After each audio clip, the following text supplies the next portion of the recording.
آخوند قزوینی و احترام به ناموس دیگران.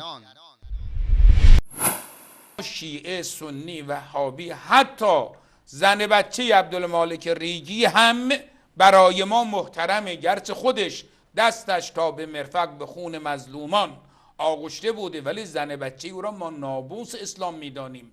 برای ما هیچ فرقی نمی کند چه ناموس شیعه باشد، چه ناموس سنی، چه ناموس وهابی. اینها که گناهی نکردند، تمام اینها برای ما محترم هست. جناب آیت الله قزوینی، شما که دم از حرمت ناموس اهل سنت میزنید، ای کاش قبل از آن که به فکر ناموس اهل سنت باشید، برای ناموس همکاران شیعه خود در وزارت اطلاعات ارزشی قائل بودید.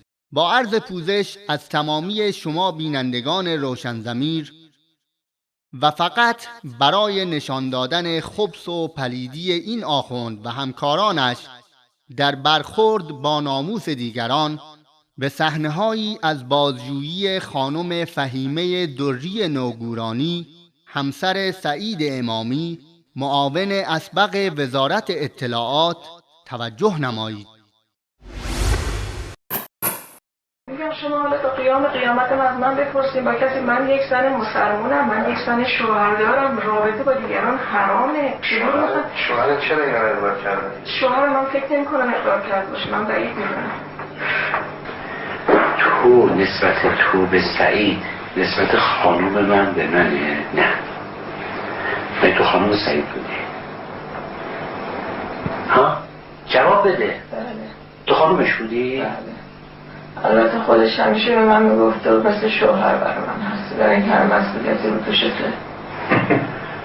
خب این تو اون مسائله درسته. تو مسائل جنسی هم تو زنش بودی؟ ها؟ تو زن اون بودی؟ آقا چرا این بچه ها رو نمیاریم اینجا بشونیم؟ اصلا بریم اون اتاق دوربین بذاریم، بچه ها رو میاریم دونه دونه رابطه هاشون رو با این بگم. زیاد شدن دیگه، تو اتاق نمیشید تو نوبت میام. برای ما هیچ فرقی نمی کند چه ناموس شیعه باشد، چه ناموس سنی، چه ناموس وهابی. اینها که گناهی نکردند. اولین جلسه با جزئیاتش در اومده، با رنگ پیرهنت، میفهمی چه روزی بوده، چه ساعتی بوده. اینا رو حافظه ها کمک نکرده، اینا رو ملات های یک سازمانی که به دست ما افتاده. یعنی به همین فاصله آقا ببین اینا موسیقی اینجا بایستده همینجا، سعیدم همینجا. خوبه؟ با همین فاصله تو هم تو این وسط بودی، چه شکلی نقش رابطه بازی کردی؟ از یه طرف وصلی به این بودی، از یه طرف وصلی به اون بودی. اینو توضیح بده. رابطه اونجوری نداشتم.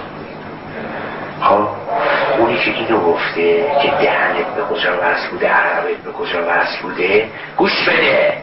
اونی که اینو گفته بقیه‌اش هم گفته، بهت رحم نکردن، بدبخت.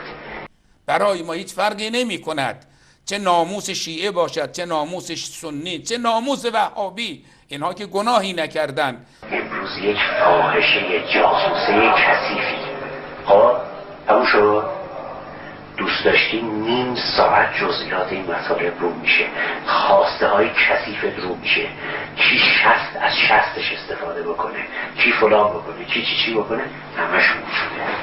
برای ما هیچ فرقی نمی کند چه ناموس شیعه باشد، چه ناموس سنی، چه ناموس وهابی. اینها که گناهی نکردند. آقای آملی، ببینید آقای آملی، ببینید من خانم مؤمنه عفیفه، ببینید من نمیدونم اینا چرا این حتی قطر مصرف خیارات هم میدونیم. خب حتی کدوم انگشت رو باید برات مصرف میکردن اونم میدونیم. برای ما هیچ فرقی نمی کند چه ناموس شیعه باشد، چه ناموس سنی، چه ناموس وهابی. اینها که گناهی نکردند.